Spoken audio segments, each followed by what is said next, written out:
it's really important that we're finding purpose in Christ, not in what we do or what we look like or what we have, but only in Jesus.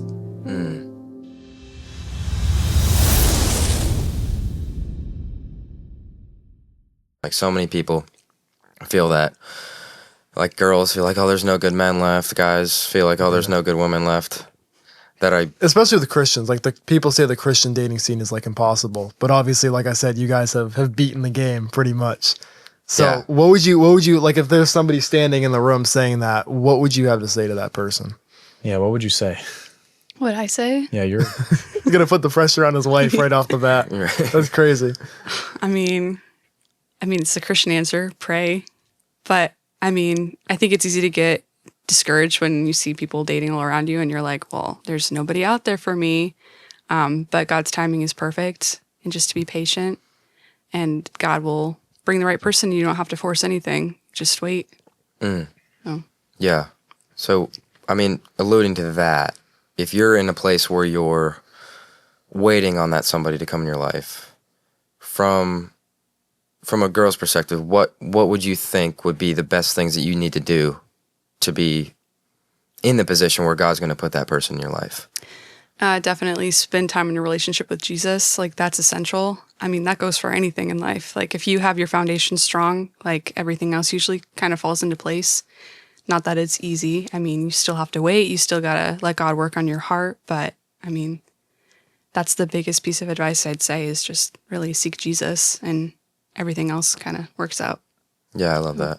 From a man's perspective, when you're in that time and you're waiting to find the right woman, and I guess it is just a waiting game, I would say at that point, what are some of the things that you, in your opinion, you should be improving in your own life so that when that time comes, or almost, I look at it as like, if I'm going to be the type of man that's going to be allowing a good woman in my life, what are the points that you should really need to try to hit so that can come along? Oh, okay. Well, first of all, I don't think guys should just be waiting for some girl to stroll along, because I think one of my teachers at school, who I admire quite a bit, would say that he that find a wife, find a good thing. And I don't think you're going to find your wife just sitting on your hands doing absolutely nothing. I do think you need to search and look around and hunt. And so I don't think that puts, like dating apps off the table, or, visiting a church or going places to find someone. I think that's incorrect. I don't think we do absolutely nothing. But in terms of, actually waiting, I don't know, every dude's different. I would say if you don't have a job, get a job. Yeah, okay, first. we're gonna have to censor that in the podcast. Get a job. That's a trigger word. The J word, get a job. Because if you ain't, this is hot takes because we live in a feminist culture. So, yeah, hot take. I think that if you're a dude, you should have a job, be able to, on some level, provide for the person that you want to. Dude, my voice is going to crack over and over and over again when we talk, because I just preach for so long. But like 3 hours of preaching, something like that? 3 hours, something, yeah. Yeah, so, crazy. Have a job. You have to actually love Jesus, which means you have to know something about him. So if you don't know anything and you're totally illiterate with your faith, maybe grow your faith first. And then secondly, you should probably, here's my other hot take, you should take care of your body. Like if you are severely struggling with your weight or something like that, I would just say, take care of yourself. Really take care of yourself. Yeah, instead of waiting on somebody else to, when you do get in a relationship, to kind of help you out with that. Yeah, especially if you're a dude, because if you're a dude and you want like a 10 out of 10 woman, and then I'm not saying you have to be massive, like jacked. Like a Giga Chad or something. Like Giga Chad, yeah. You can be wiry. You know what I'm saying? You can be small build. Freaking brain rot. But no, you should take care of yourself. And also your kids too, because... Well, way before the kids, bro, you just want to be attractive to a woman. And if you're looking for a woman, and she sees you and she's like, I'm good. Then also, if you're unhealthy, doesn't help. You pass those genetics on to your kids. Sure. Yeah, that's going deep into it, man. That's thinking. That's yeah. On the ahead. first date, it's a good idea to talk about procreation. Probably not. Let's have children. That's the. No, do you actually believe that? Do you think that those? because like there's a lot of debate about What? this. Do you think that on the first date or second date, like very early on, you should talk about things like how many kids do you want kids? How many kids do you I want? don't think there's anything wrong with it. I think it depends on the person too. Yeah. Like you got to know them on the first date. I wouldn't just write out the gate being like, "How Yeah. many kids you want?" Like Yeah, that's dude. probably not. You don't gonna even go know her well. last name. You're like, so That doesn't even the last name doesn't 6 matter. You're kids. just gonna end up having mine anyway. Yikes. She might run the other way for that. I'm just saying. bro, guys that take the last name of a girl, sorry, that's crazy. that's brutal, soy bro. boy type energy. No, I actually had a high school teacher that combined their last name. Yeah. So they had Oh, a like, hyphen? not even a hyphen, but they literally took like the first half of her husband's name. And created a new one? Yeah. And the second half of her last name, and they like merged them together I don't have to an make- opinion of that. to make one word. I will say too, if you're in another culture where in that culture they do last names differently than America, that's different. But if you're in America and you take your wife's last name, sorry, but that's kind of weak. Yeah. I could agree with that. That's it. I mean, okay. So since you found each other, how would you say your relationship would be different if you didn't put Christ in the middle of it? If you're like looking at other couples, How would it be different? How to be different? I don't know how good it would be, to be honest. I mean, I think just for me coming into marriage, like there was stuff that I didn't realize I never dealt with. And without Jesus, without a God-fearing husband, I don't know how well I would have like dealt with that. Like all the emotional baggage I had, like I don't think that would have gone well. I don't even know that I can really think of how our marriage would look if Jesus wasn't at the center. I mean, we don't, not that we do everything perfectly, but that's the goal is like when you're both drawing closer to Jesus, you draw closer together. So, I mean, I think there would be a lot of issues if Jesus wasn't in the center. yeah, for sure. And if there is a couple listening that is new to their faith, they haven't put God in the middle of it, married or not, how would you say would be the best way to go about that? Would it be a personal relationship or try to do it together? Definitely personal. Like you definitely, you need your own relationship with Jesus. That's like your foundation. But then like definitely talk about God, pray for each other together. Like that's going to build your relationship together and it'll make it stronger. You're talking like two people that are already dating Yep. and then they get saved Yeah. Or married or married. Yeah. Yep. Or so they're married and one or they both Just start- any situation. any Like, yeah, two any people that are situation. It gets really it's specific though dependent on the person like if they're married they're already living together and I think that's easier in a different way, harder in other ways because it's not like you can separate because you're married Yeah. and marriage is a covenant for life.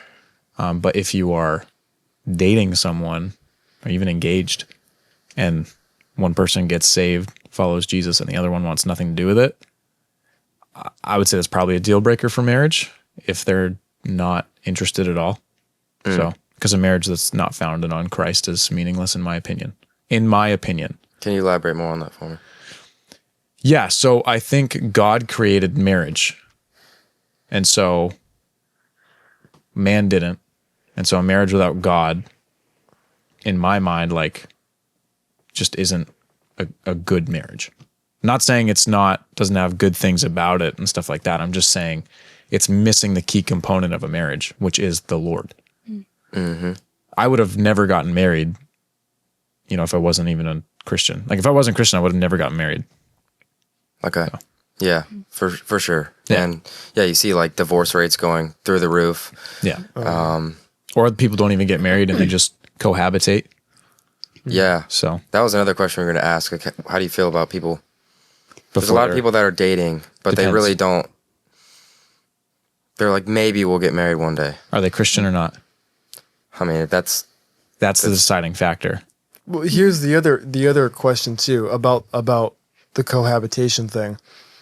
I hear this argument all the time. People say that if you do not know what it's like to live with a person, you shouldn't marry that person. That's what a lot of people use as an argument in favor of cohabitating, that you have to understand what a dynamic is like living under the same roof as someone before you marry them. how would you respond? I understand you're obviously against cohabitation. So how would you respond to that? I'll give you a Bible verse. That argument. Bro's pulling up the receipts. So biblical, dude. Yeah, dude, I'm so biblical. Jamie, roll up that Bible verse for me. Roll up that Bible Yeah. verse. Yeah, eventually we'll have somebody running the show, so we can just be like, "Hey, man, pull that one up off," and then we'll have like a TV or something right there that you can, Nice. Yeah, everybody can look. I think the best case for it is John chapter 4, when Jesus is speaking to the Samaritan woman, and he calls her out for living with a guy that's not even her husband. In verse 17, she says, "I don't have a husband." Jesus said, "You're right, you don't have a husband, for you have had 5 husbands, and you aren't even married to the man you're living with now. You certainly spoke the truth." Jesus, I think, right there gives his opinion on cohabitation. I don't think he... How so? How so? He would assume that if you're living with a man, that you would be married to them. And he calls out the fact that she's living with someone that's not her husband. He wouldn't have called that out if he didn't think it was wrong. So what do you think is destructive about living with somebody before marriage? Gabby. What do I think? Either one. We don't discriminate. Either one of the two. And feel free to answer the question. I don't know. I You mean, can give the female perspective, and I can give the male one.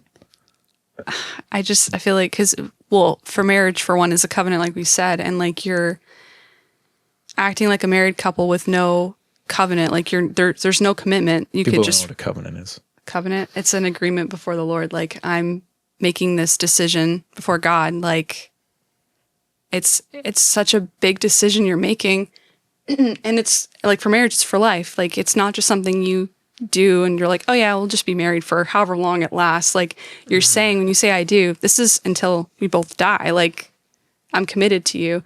And so when you're living with someone and you're not married, it's just, there's so many problems that come with it. Like, you're not actually committed, but you're acting like you are. So that for a woman, like, there's probably fear of like, oh, is this guy just going to leave? Or like, I mean, yeah, it's just very problematic. And it's not what God has laid out in the scripture either. Like, he made marriage this beautiful relationship that it's a gift. And then when we step outside of what God has said in the scripture, like, there's problems that come, and he does that for our benefit, for our safety. So it's like, I don't know. I think we just aren't always educated enough in the scripture about why God set these rules in place. It's not because he's trying to be mean or a jerk, but he's like, hey, The big cosmic wet blanket. right. He's like, I love you. So this is why I made these rules. Like, it's for your good. And I think it's good that we know the scripture and understand why he says things in the Bible too. Yeah, I'll be blunt. Dudes just want to get it on. Yeah. And so to say that's not a temptation when you're cohabitating is Well, stupid. of course it is. Yeah. It's totally ignorant. You're lying to yourself. And so that is, I think, sex is to be enjoyed within the context of marriage. And outside of that, it is enjoyable outside of that, but it affects you in a way that I think is harmful. So then my question that I'm asking you is, why is that a problem? Because a lot of Christians look at premarital sex like it's whatever, dude. It's not that big of a deal. Why is it a big deal? Oh. Yeah, it's really obvious why it's a big deal, dude. You can look up science on this. Someone can fact check me. But outside of the biblical case, the biological case, when a male and a female have sex with each other, there is obviously chemicals that are released, but on top of that, there's an attachment that's developed that's pretty unique to that experience. And so just from like a biological standpoint, if you're not committing to be with someone for the rest of your life and you get attached with them through the means of sex, that severing, I just think, is really harmful to someone's emotional well-being.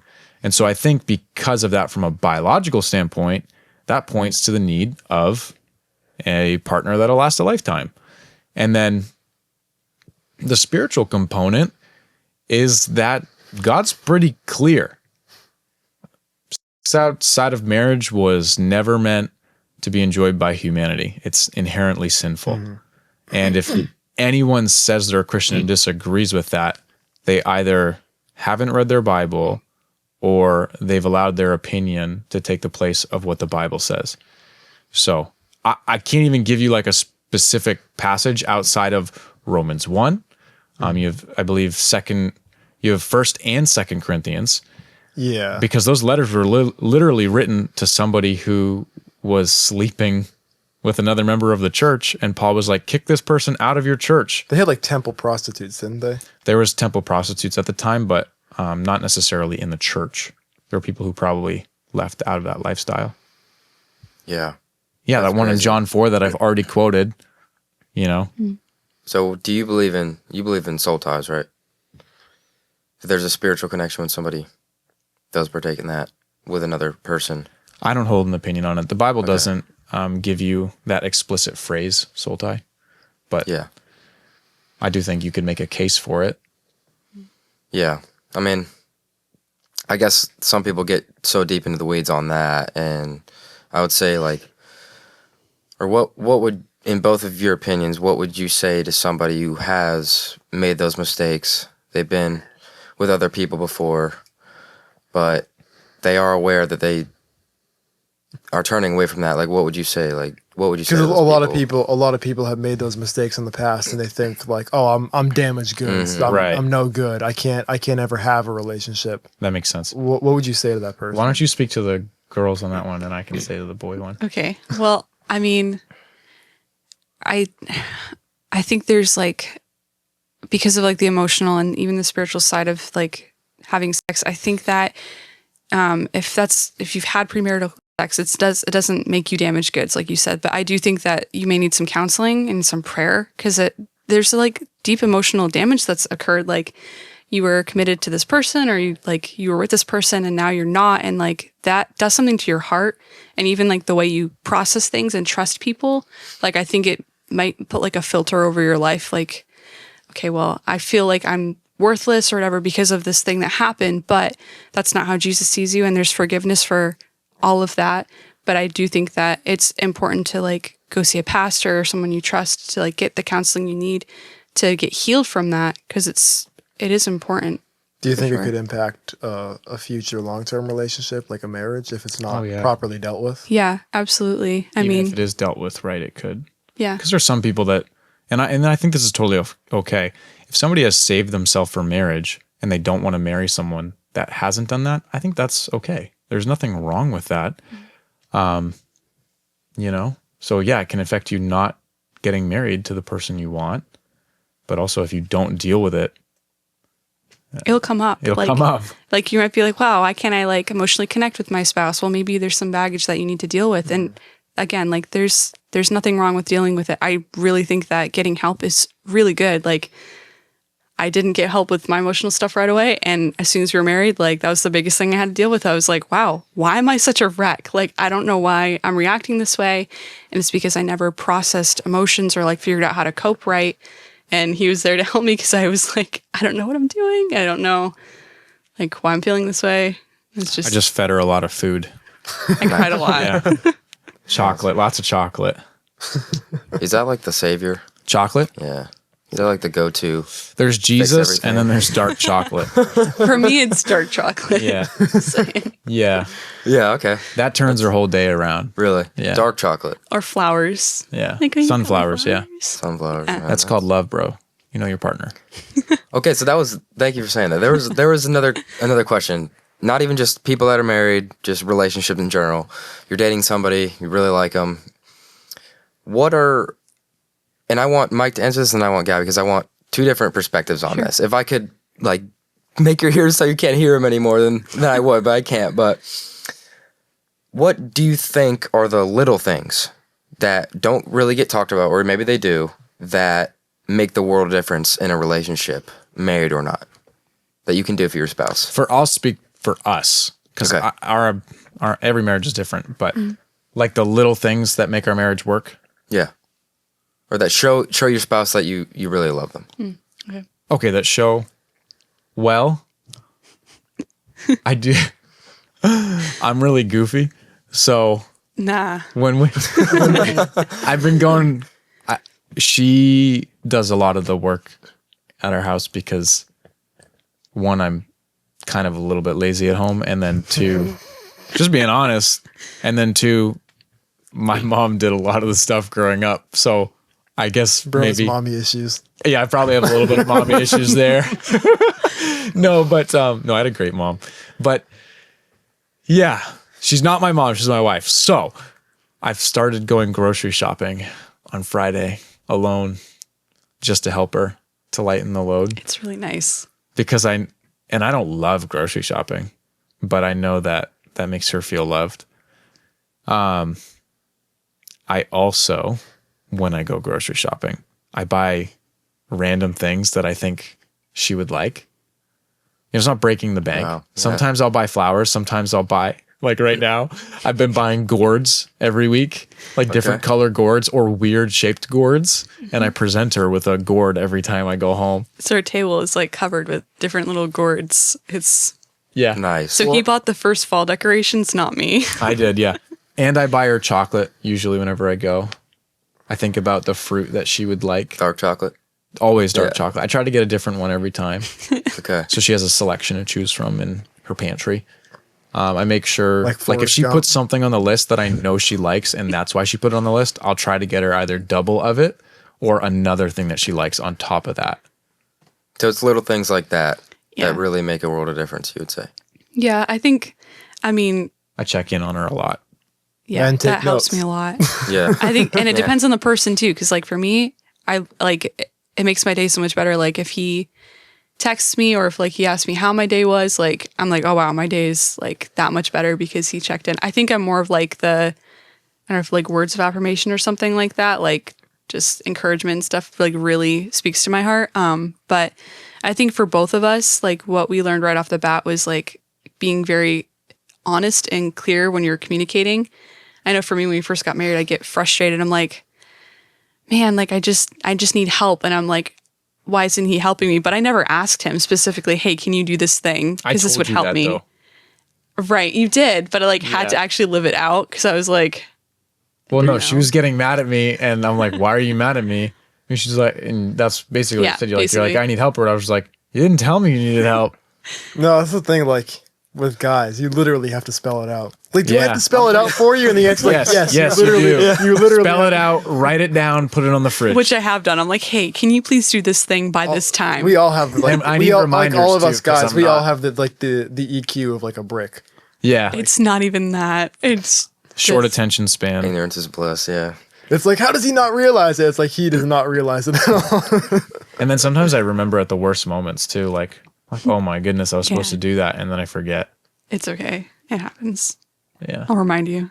Yeah. But I think for me, for like the little things I do for him, I mean, I make his lunch, I make food for him. It's the best. I'll ask him like what he wants. Nice. I don't She know. makes my lunch every morning. That's sweet. Yeah. Yeah. Yeah, I could see like little things like that actually do go a really long way. I cook for you. Yeah. Yeah. It's And really nice. you guys are at church together every week, right? Mm-hmm. Is there something really special there going to church together? I know that, you're busy, different scenario. You're playing in the band. Yeah. Mike's, getting ready to do his thing. But for couples, like, is there, in my opinion, and I'm looking on the outside in, but like, is that like a really special thing to be able to do, is to be in church with your spouse? Or is it like, I know that there's couples, I guess I'm asking this because I know that there's couples that prefer to be like, they go first service and then the other one goes second service because they want time alone. That's horrible. Yeah. Dude, that's bad. right. That's not good. Yeah. Okay. I mean, I just wanted your opinion on that. Yeah, that's bad. Okay. It's really bad. Well, to the people listening, that's horrible. It's horrible. Yeah, that's horrible. Okay. Fix what's going on and go together. Yeah. Sit together. Yeah. Yeah, Okay. that's horrible. But you would say together, it's like it's a special thing. Yeah, sit with your spouse in church, hold her hand, be next to your spouse. Yeah. And outside of church, what are some things that are really important in putting Christ in the center of it in just normal daily life? Like in our marriage? Yeah, in your marriage. Yep. Like how do we put Christ first? What do you mean? Yeah. So like, I guess I'm just trying to get more insight into like a couple. You put Christ right in the middle of it. What that looks like. Yeah. What does that really look like? It's not. That's pretty broad, but I'll like, tell you what it's not. It's not like us staying up till 10 o'clock at night praying together, reading our Yeah. Bible every day. And I mean, that might work for some couples. It just isn't really something we do. I mean, I'm like, hey, can you pray for me? He'll pray for me right then. But it's like, Right. just, I don't know, you do life together and like Jesus is always central, like, because he's foundational. I mean, for us, like, if when it comes to finances, like, hey, I want to give to this kind of thing. Okay, well, let's talk about that. Like, let's just figure out how we can make that work. Or, I don't know, we want to go do something, go out. He wants to go evangelize, you know, or just want to go out to dinner. He's usually more mindful about like, oh, do we have tracks in the car or stuff like that. But, you know, it's not like you're changing, like everything has to be like, oh, we're going to pray and read the Bible all the time. Like that's just not realistic. No. But you're doing life, but Jesus comes first in all the things you're doing in your day to day. So. yeah, I love that. I feel like that would make a world of difference in relationships that are not doing that currently. It's not that we like don't pray together. It's just more like we're not like this super couple that prays together every day. And that's just where we're at right now. It's not that it We would be. pray for each other, We though. do pray for each other. Yeah. Like I pray for her all the time. Sinner. I'm like, God, change your mind. No, I'm just kidding. And I'll be like, can you pray for me? I'm stressed out right now. Yeah. Or I pray for you and you don't ask and I see you're Yeah. upset. But Yeah. Okay. there is no practice in our marriage where like, you know, we at this time every day we pray together. Some couples do that. They pray before bed or they pray in the morning. You know, we don't. I think we tried that. We tried that and it just didn't work. We go to sleep at different We times. go to sleep at different sometimes. times and we wake up at different times. So it just doesn't Yeah. work for us. Okay. Another question I had. So you both came from pretty different backgrounds. And so I don't know the exact details, but your family, when you were born, like you were pretty much almost raised in the church, right? Yeah, the same church we're at right now. Okay. Yeah. Yes, So I that's- know. I mean, well, yeah, I was there. My mom brought me any chance we could get. We were at church. But not when you were born. I mean, Okay. Well, okay, specifically. I mean, I think I was 1 when we started going to church. yeah. So she had 1 year of being a sinner. 1 year. Crazy. My mom- Sinner is sinning from inside the crib. Yeah. The reason we went back to church is because when I was born, I was really sick.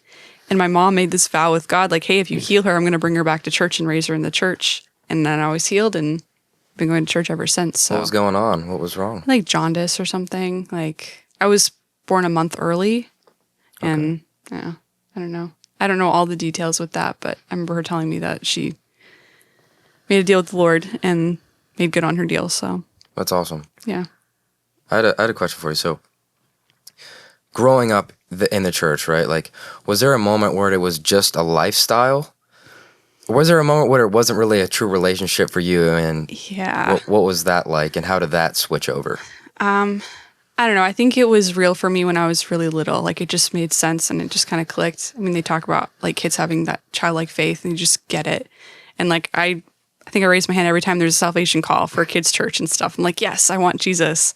I think when I started getting into my early teen years, it just got like, this is what you do. Like, this is life. And I think I leaned way more into like legalism because I was like, oh, well, to be a good Christian, I have to do all these things. Like, and then, you know, then I'm doing right with God and I don't know, kind of like earning God's love, which you can't do. But it got twisted somehow in my head that this is what a good Christian looks like. And this is how I'm made right with God, which isn't true. And I read the Bible. I knew the Bible and all that, but it just, I don't know. Like a workspace type of thing. Yeah, I think part of the way my brain works too is I'm very like detail and like I lean more towards perfectionism anyway. So I think that that all mixed together kind of made my walk a little bit rocky. I don't think it was until I was later in my teen years where I was like, no, I really, really want this. Like, I really want Jesus. And I remember just like devouring the word and like wanting to read the Bible a lot. But I mean, I think I've struggled with that kind of mentality for a lot of my life because it's just like, well, if you do this, like if you put a lot of work into it, this is the results you're going to get. And then and I apply that to my faith, and I'm like, well, this doesn't feel right. Like I still don't feel like I'm good enough or whatever, but that's not scriptural. Like Jesus didn't say, get all your crap together before you come to me. Like he loves you the way you are before. But then when you're really spending time with Jesus, that's when the transformation happens. It's not necessarily that you're doing it. It's the Holy Spirit doing it in you. So, I mean, I'm still like learning through that. And I think that's the process of like your walk with the Lord. But yeah, I definitely will say, I think as I got older, God just kind of showed me more things, and I was more open to seeing where I was believing stuff that wasn't accurate, wasn't true. Wow, yeah. Okay. Yeah. I loved what you go ahead, John. I was just going to ask, you kind of did make an effort to stay pure and wait for God's timing. Yes. Were there saying times, I didn't make an effort. No. Were there times? Well, we'll get into all that in a moment. We'll get into the miraculous. We even got into it a little bit on the last podcast as well. So we'll go into a little more detail. But I'm saying the reason I'm asking you is I think you did make a little bit of an effort to kind of. I don't know how to say this though. Sounding like a shot at Mike. It's not a shot at you, Mike. What I'm saying is like, you were trying to trust God's timing. Was there a point where you got a little bit sick of it, where you were like, I guess, was there a moment where like the loneliness was hitting you and you're like, God, when is this going to happen for me?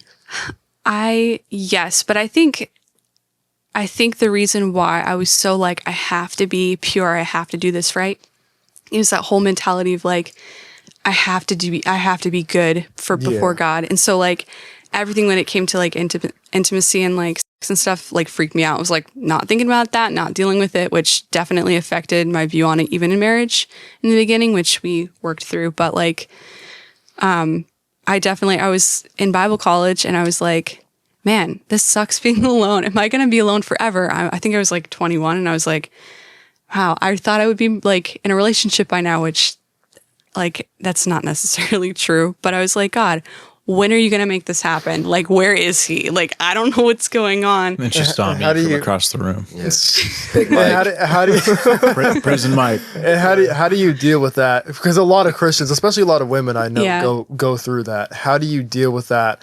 Because I know some people will deal with it by diving into a relationship and getting a ring before spring. Such a good idea. Yeah. Like trying to like, you know what, God, I don't know where you're at, but it's like, God, you trust me. Trust me, God. I got this. I got this. So how do you kind of resist that impulse and how do you deal with that feeling of loneliness if you're still not sure when God is going to put that person in your life? Yeah, I will say like definitely have friends that are Christian. Like I think that helps. I think for me at that period of my life, like I didn't do friendships very well.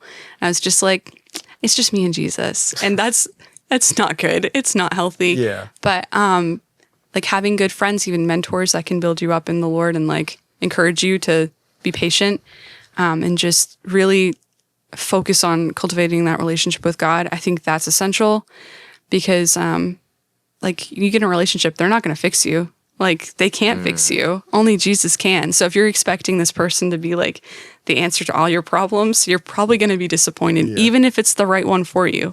Like just need to wait. I can fix her. Yeah, dude, those memes, I can fix her. It's like a picture of like a mugshot.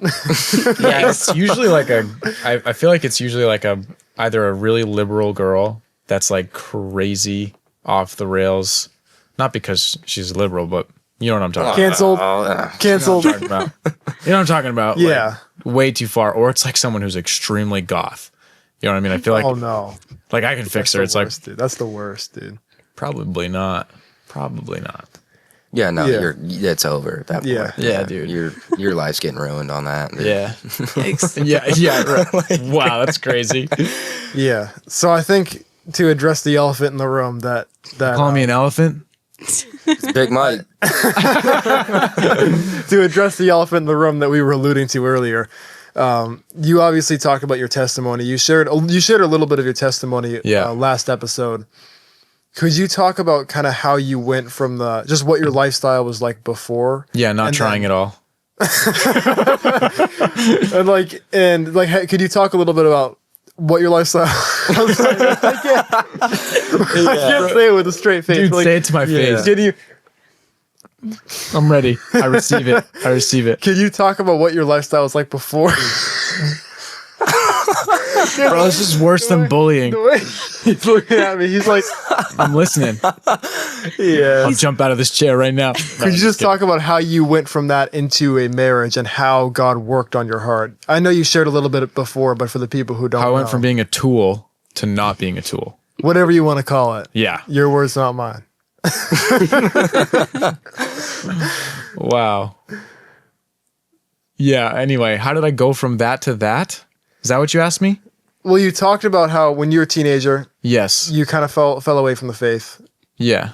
got mixed up with the wrong people, did some bad stuff, and you kind of shared how God worked on your heart, and there was even some complications when it came to the relationship with Gabbie at the beginning. What's kind of the story behind that, and how did you, I'll say it with a straight face, Yeah. how did you overcome that and get into a God-fearing marriage? God-fearing marriage. Wow, such strong language. Yeah, dude, I was just tired of, here's the really, really blunt and honest. I was tired of being physically intimate with girls and then having them leave. Oh, yeah. Where like, it was like it felt good in the moment, but then afterwards, like there was an attachment that was there. And even if like, and this is, I'm not speaking of one particular person, but I'm just saying, even if I was toxic or they were toxic, it was like, I didn't care. Like I was hooked at that point. I was attached to them. And so that was not good. Right. And so I really, really, really was just tired of getting into a relationship where we were physically intimate and then they were gone either because of their toxic traits or my toxic traits. Right. And so I just gave up on doing that. And it makes it 10 times worse, right? What? Like when you've been intimate with that person and then Yeah, and then it's you cut realize off. like how screwed up they are or how screwed up you are. And it's like, well, I'm already locked in now. And I would just say like, no, you should probably step out of that relationship at that point. But, you know, for me, how did I change? Again, I just felt so empty after the last relationship I was in before her, of my own doing and of their doing. It went both ways. And I just went through this process of repentance. And I just talked to the Lord about basically like, God, I'm not gonna date anyone anymore. Like, I'm good. And I don't know, there's a whole story to that, but everything worked out leading up to us getting married. Yeah, you alluded to it one night, but you have a pretty crazy Yeah. story on how you found each other. I would like to try to go into that a little bit because I think it is. Prior to Bible college? Yeah, so how. From the beginning. So when you said that relationship that you were in, how long was that until you met Gabbie? Oh, we already knew each We other. Oh, you already knew each other. Yeah. So we met at Great Bay Community College in 2017? Yep. I met her because I was looking for a crew, which is called Campus Crusade. It's a college ministry. And she was in charge of it, right? I wasn't leading it, but I was But you were helping connected with it, right? Yeah. And so that was the contact that I found. And so I reached out to her. I showed up to the meeting and there was 4 of us, 5 Yeah, of it us, was not many maybe. people. Yeah. Yeah.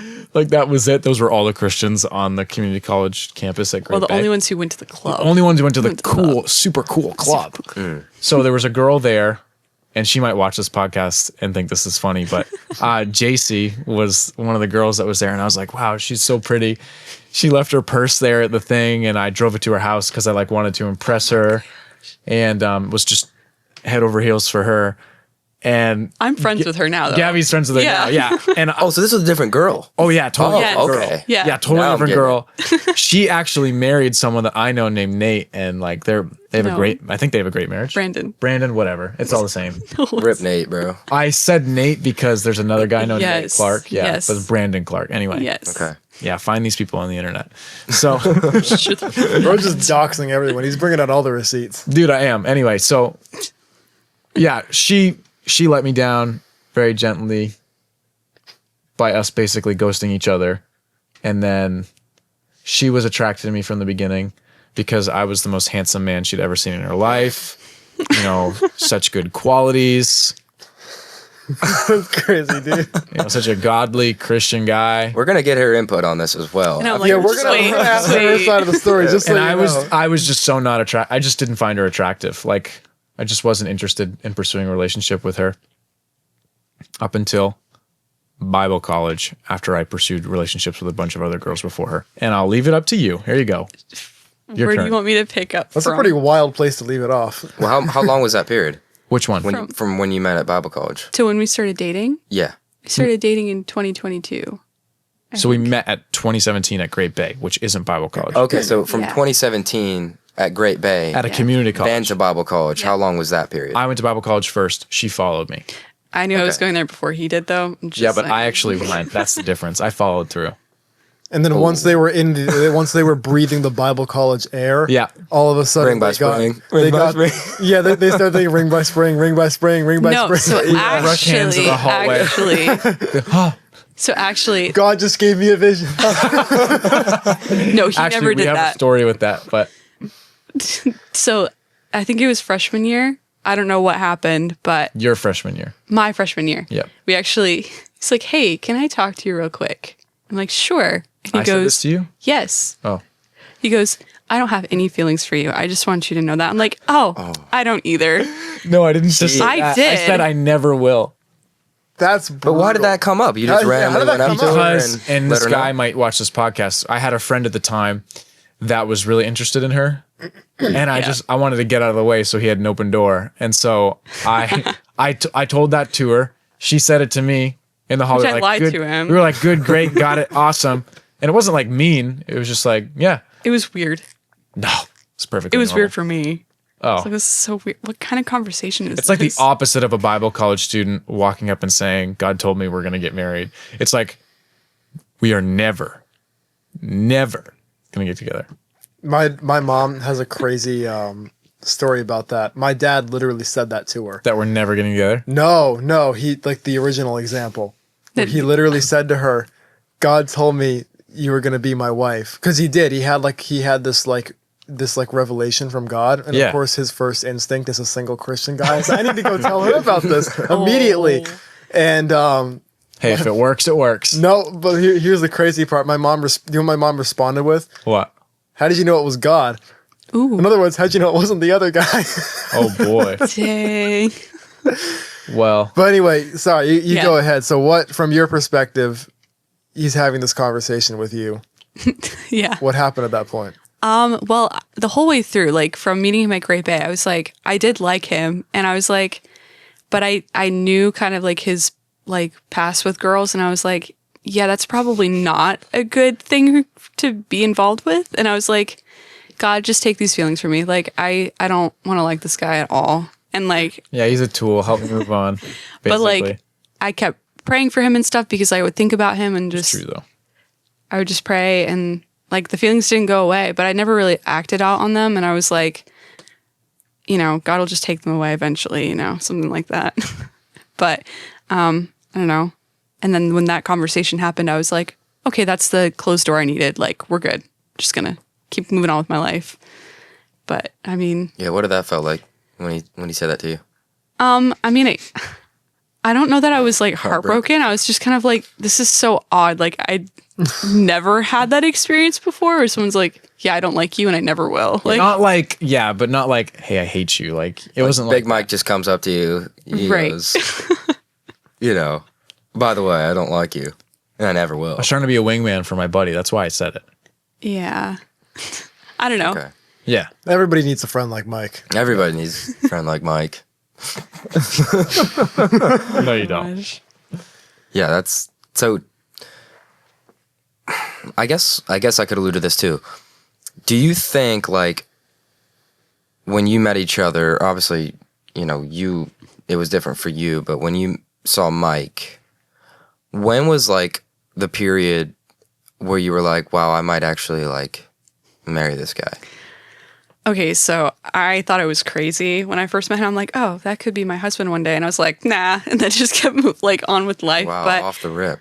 yeah, and then I never really thought about it like that again. I don't know. I think the only time that I guess it would be later, like when we started talking after like the last relationship he had, I was like, wow, this could be my husband. Like this really could be it. Like the thing that I've been praying for, which is funny because I had just prayed that prayer, like, God, where is my husband at? Like, I feel like I'm never going to meet him. And then like a week later is when we started talking. And I was like, that's really crazy. But yeah. Dang. Well, it was, For me, we were in an all day of prayer at our school, and I hadn't talked to her about having feelings for her. And I had planned on not doing that. The Lord, I was praying because I had feelings for her, and I was like, Lord, either have her tell me that she doesn't like me, or have her tell me that she does. Like I was literally praying to God about that during a day of prayer. And that day, we were driving down to New Hampshire, and then probably halfway through the drive, like word vomit. she just dumped her feelings on me in the car drive. And it wasn't like we were really, We didn't really hang out either. We No. just sometimes do ministry we were together, and acquaintances or friends, kind of. yeah. I mean, there's And then only she so just many people from New Hampshire. So. Spilled her guts to me in the car ride about her feelings for me. That day that I prayed that. Did you feel, and you had prayed for it, Yeah, I prayed for it. I was flabbergasted. really? I was like, It was crazy. now what? I've never seen him speechless before. I was so speechless. He literally jaw dropped, and I was like, I couldn't believe God answered that prayer. Did you tell her, or did you just let her think that? "You didn't tell me." I didn't say anything, I don't No. think. No, and I'm So like, you just said nothing? Pretty much, I think, she- right? she Didn't just- I not she really? just- I don't even don't think even- I shared my feelings with you. you didn't. I think you responded. I just don't remember what you said, Damn, that's crazy. or maybe I don't know. I don't think I said my feelings to you in that car drive. I think you spilled your guts and were thinking about that the whole time. And I was chewing on what you I had. think so, but I don't remember. What did you think was going? going through his mind? Like, this girl's crazy. I'm like, I couldn't stop talking. I'm like thinking as I'm speaking. I'm like, shut up, shut up, Dude, shut up. my mind was blown. So you're thinking, dude, God, this is literally what I've been praying for, and you're thinking, oh my gosh, I I'm just like, made I'm an such idiot out of myself. yeah, Probably, exactly. And all this could have been solved with a little bit of communication Yep. on your end. Dude, I didn't know what to do next. I said that to the Lord, and then I didn't have a next step if she said, yeah. The next step for the other one's easy. It's like, all right, I'm moving on. You were like, I didn't think I'd get this far. Yeah, I didn't think we'd Now- get this far. now I know I didn't what to have a do. step two. Yeah. No, Then you just let her think that you just didn't feel the same way. I don't remember. I really can't remember. I was that car taken ride. aback, but I definitely didn't spill my guts to you. No, I don't know when you told me how you felt, but Did you just feel like extremely convicted to tell him that day? I don't Like there was a know. pull It towards just it? like popped in my head, and I'm like, usually I think about stuff a lot before I say it, and I didn't, and I was like, this is so weird. Wow. So from you're on the other end of it, he's praying for it, and then you get in the car with him. How long was the drive? 3.5 hours. So That's okay, brutal. so that definitely did. It was around hour 2 that she said it, so there was still an hour and a half left. And you didn't say I was anything the driving. whole time? Not really. We didn't really. I don't think so. No, I know I didn't. I know I didn't like. Yeah, no, not really. That's crazy, Dang. dude. Yeah, I know. Then, God looking at you from heaven like, Dude, he fumbled. So it must have been God like really moving in something there. yeah, because like Especially- I've never really had relationship before, and I was like, yeah, I don't know how to do any of that, and then just couldn't stop sharing my feelings, which I didn't normally like share any feelings really, so it's like really strange for me. Yeah, and I did have feelings for sure. You know, prior to that. I mean, that's why I had wanted her to say that to me. Just didn't have a step 2. You know, it's like those people who like ask a girl out on the date and they don't think she's gonna say yes, and then when she does say yes, you're like, crap, what do I say now? What now? Yeah. What now? yeah. And what was step 2 like? So once you guys had gotten together, I know you kind of alluded to like the stuff about the past and that kind of complicated things. What did that look like? Once So you I guys did got pray in about that. So I did pray about that. I don't even know if I even talked to you about this, but I did pray about that. Basically, I felt like I needed to share everything about my past with her prior to us even dating. And if she stayed, that was the test on whether or not like this was going to work out. But if she like rejected me and was like, okay, I'm not going to pursue this with you because of the things you've done, then I knew like, yeah, that's okay. That's her choice. And so I just laid it all bare. Probably like the next week, I think, something like that. It wasn't long after. Yeah, it wasn't super long after. I just shared everything, every relationship I was within, the people, stuff that went down. Okay. And she said you didn't forgive me. I don't remember what you said. I think but I did. You forgave me? Yeah, because I honestly, like, I had thought about it before, like, how I would want, like, the person I'd want to marry, like, I was like, oh yeah, I want them to be, I think in my head, I was like, yeah, they'll be, like, similar to my story kind of thing. And I was like, yeah, it'll just be, like, no baggage, none of that junk. But then, like, he's sharing it to me, and, like, I just felt this, like, compassion, and, like, it hurt my heart to hear the stuff that he dealt with. And, like, I remember crying when he was telling me this, not because of me, but because of, like, the hurt that he endured. And I was like, oh my gosh, like, I don't know. Yeah, I was pretty wounded. I was pretty messed up. Yeah, I mean, that broke my heart, not because of how it would affect me. Like, I wasn't even thinking of that. It's just like, man, this is like a lot of stuff to deal with on your own. But her response really did heal probably something in me, because it wasn't like rejection. It wasn't acceptance of what I've done. It was like, I embrace you despite, all the things you've done. Yeah. And so that, I think.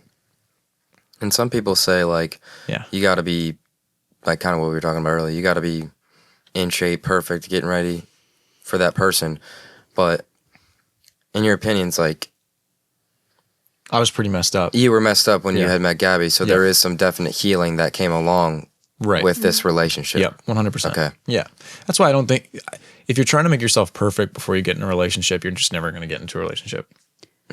But that doesn't mean you shouldn't think about and work through the stuff you're going through. Right. Especially like if you know there's an issue that keeps popping up in your life and it's really affecting you, definitely seek help.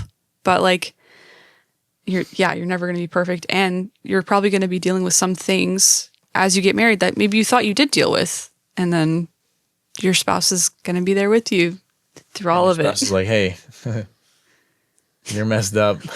Yeah. Get some help. That goes both ways, but.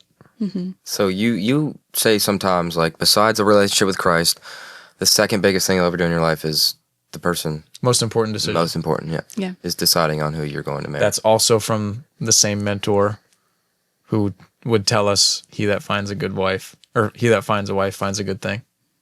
Yeah. Wow. So, Yeah. Yeah. It really is. I mean, me and John are on the outside looking in here, but in my experiences, like, you can see, and I think it's a huge problem in our culture right now, is, you have divorce rates going, and then you have, like, people that are in families that have had divorced parents, and it's like a total shock and a total worry that's like, wait, what if I just don't get married because I don't want to have this pain in my life or cause other people to have this. yeah. And obviously it's a total lie, right? Like, anti-marriage movement now. yeah. A You lot think of it's more people say- boys or girls? More guys. I would say, yeah, more guys. that Because believe it. it's so tough on the guys too, because you look at social media and, man, if you don't have any women in your life that are, like, not like, what you see online, it's very easy to sit back and say, wow, all women are like this. Or same thing for, with the women, they can look at, like, all these guys, they're just wanting girls for, what. And I think it's a really, really big issue.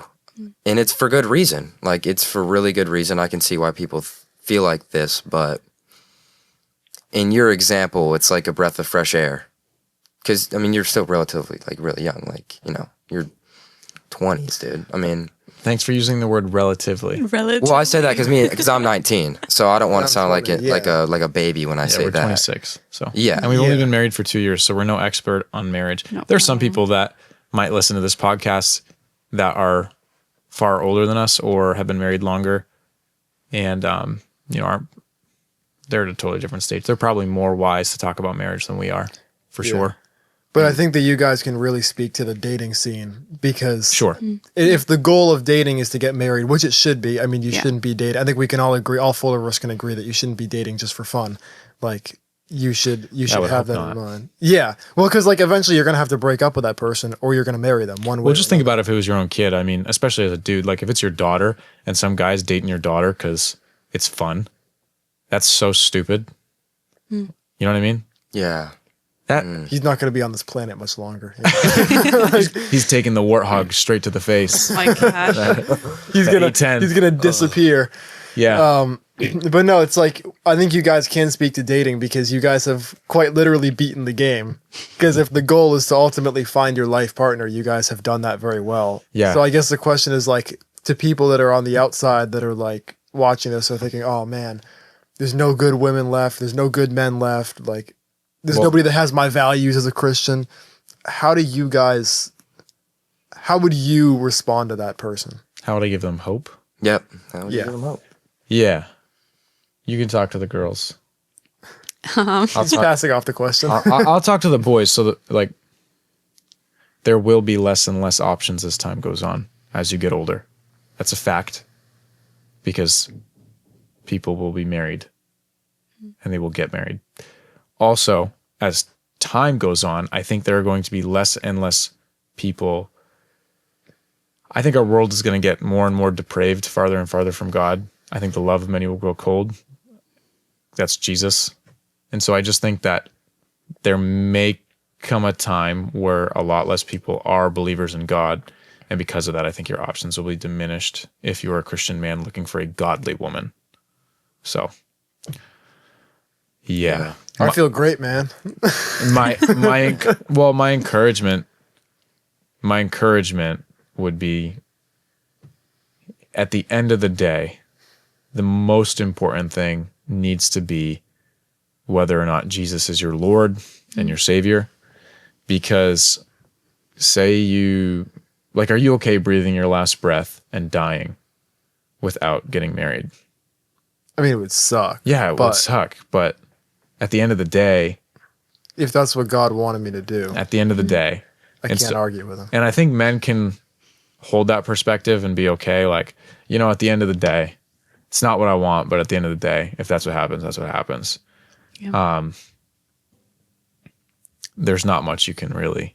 It's that contentment that I think can really help a lot of people. Yeah. I mean, I'm in this boat, right? Like, John, I don't know about you, but I'm in that boat. And You can always move down south. Well, that's right. the thing. You can though. always move down south. Like, You know what's crazy? There are some churches that seem like there's a ton of like single girls for some reason. There's a bunch of them all together in like a group. It's like they collect them. SC. You know what I'm saying? It is. But I'm not trying to be that guy. It We're gonna seems get red pilled here. Huh? We're gonna get red pilled here. No, it just seems to me like there are churches where it seems like there's a bunch of young single girls, and then there are other churches where there's no young single girls and it's all young men, like in their separate churches.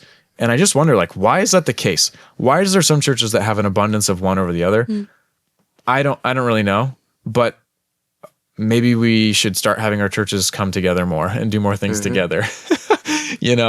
I don't think you should leave your church to go pursue a relationship with another individual, unless it's looking like this is heading towards marriage. Yeah. But, You should be at the same church together if you're pursuing a relationship. Like you should be. But you shouldn't go from church to church looking for a wife. Yeah. That's horrible. Mike, I could have sworn you just told us the other day to go to a different church to find some girls. I think you did. But no, actually, that isn't a good segue though. So how would a young man meet those types of women? That's probably one of the biggest questions people ask nowadays. Where can I find them? Especially in New England, dude. I don't know. Maybe I'm just saying that because I not just even- moved. I'm just not like- opposed. just in I'm not opposed to Christian dating apps. Is there Christian dating apps? Am I the dark here? Mingle. Christian mingle. I know someone. If you watch this podcast, Tim and Cindy Varney, I see you. But they are pastors up in Brewer, Maine, and they met on Christian mingle. Hey. They got a great. Yeah. They got a great marriage. They have kids. My grandpa met his wife after his previous wife died. Yeah. He got remarried. He met her on Match.com. Wow. And she's like a devout Christian. They were Yeah. both in their 70s or 80s. Yeah, I'm not opposed to that, but I don't think we should look at people who aren't Christian and say I can fix her. You know what I mean? But you got to understand. No, I'm kidding. I'm not a big fan of missionary dating. Not gonna lie. Oh no! What do they call it? Flirt to convert. Flirt to convert. Wow, Goodness. that's a good one. It's like ring. You got the Christian colleges. It's ring before spring, and then if you're going to a regular college, it's flirt to convert.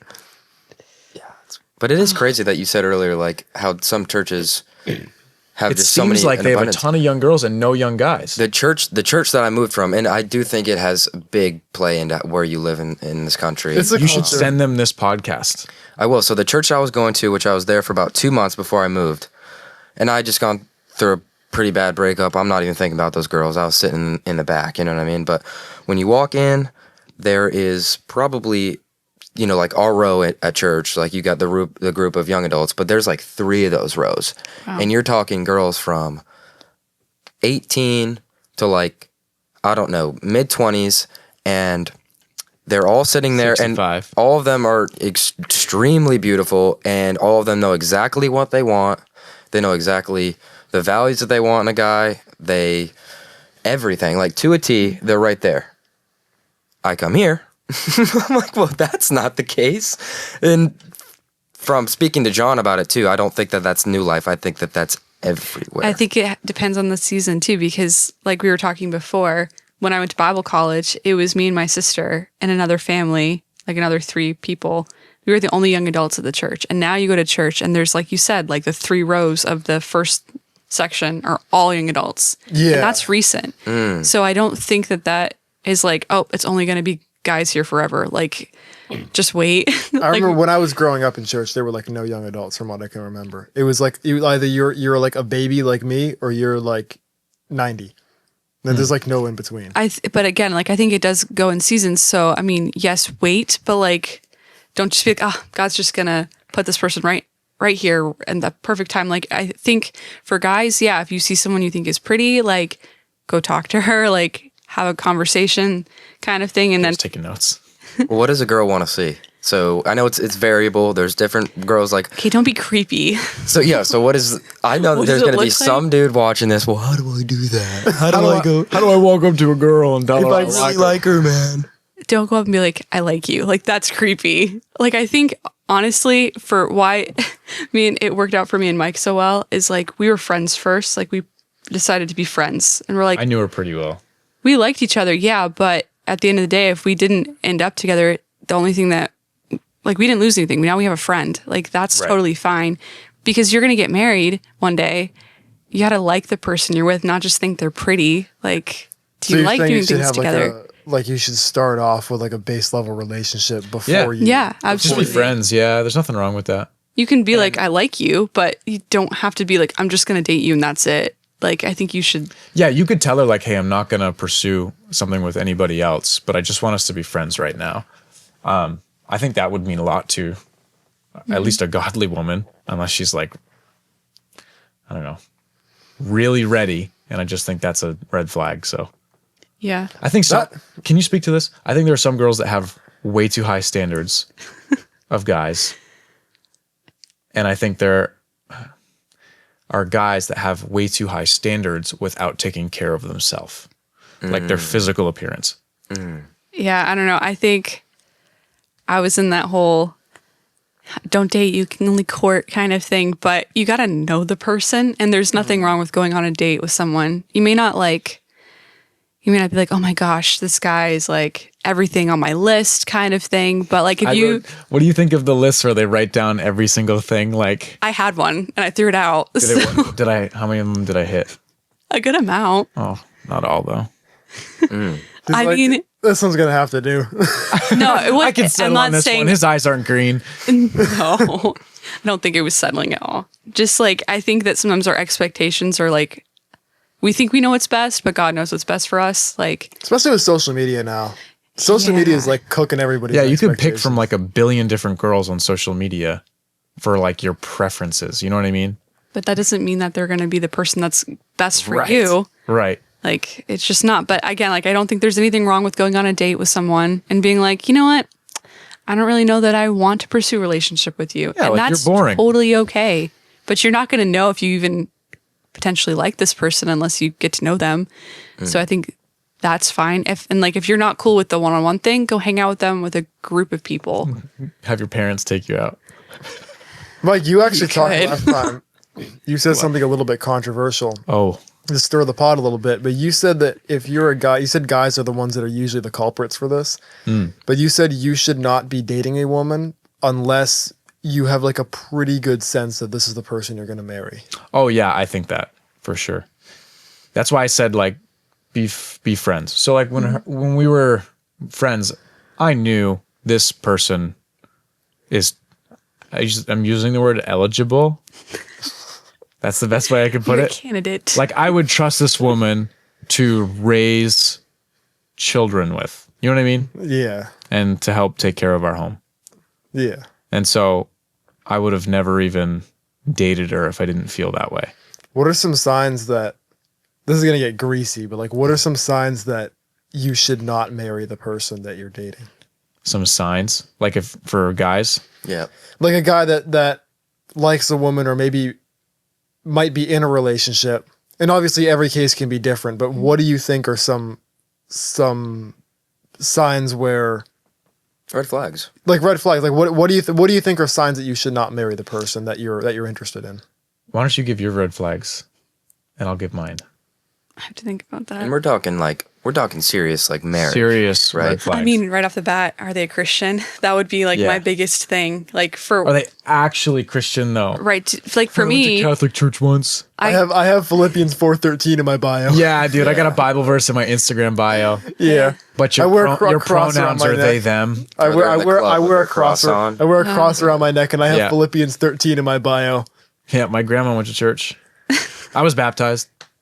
I think like for me, I got to see him do ministry and like hear him preach. And like, it wasn't just I go to Bible college. Like I saw his relationship with Jesus and I'm like, wow, I love the way that he loves the Lord. Like he's genuine. He means what he says kind of thing. So that was a big thing for me. I think honesty, like he told me all the stuff, all the good stuff, the bad stuff, all of it.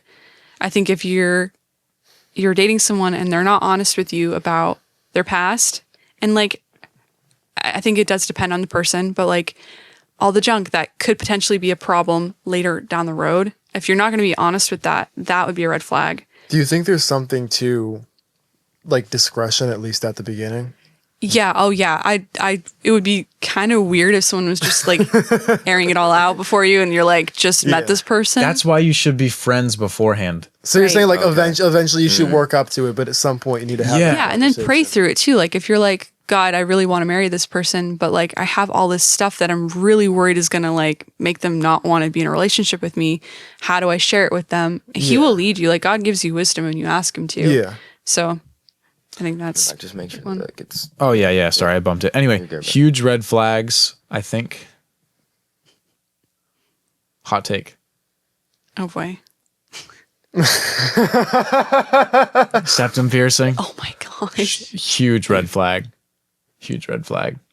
100%. To be honest, I kind of noticed that too. Like it just gives That's me a the red flag. heebie-jeebies. Red flag. I don't know what it is. It just gives me the heebie-jeebies when I see Yeah.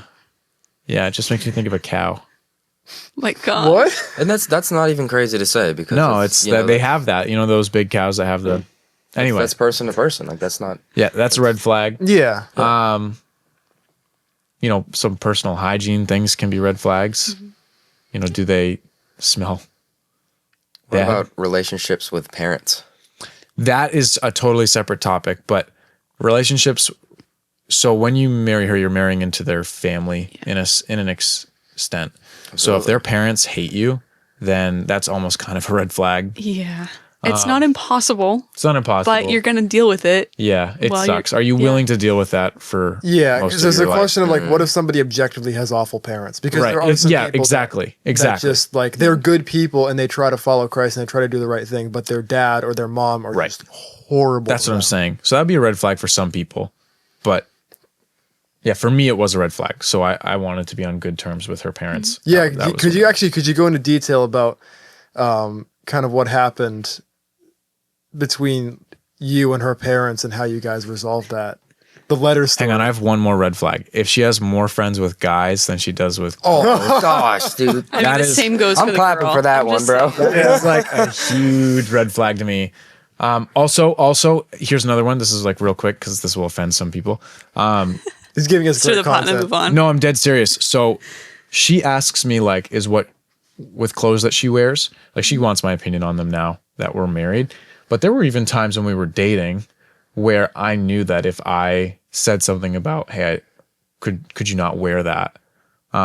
She would, you know? Yeah. And so if there's a girl that you're dating and that like wildly offends her, like, oh my gosh, you're so, what's the word? Like insecure. You're so insecure. Yeah, It's like, they throw it around like Tom Brady with a Hail Mary in the fourth quarter. Like, my but I actually heard a relationship coach saying the same thing. I don't know if he's a Christian or not. He said a similar thing about cell phones.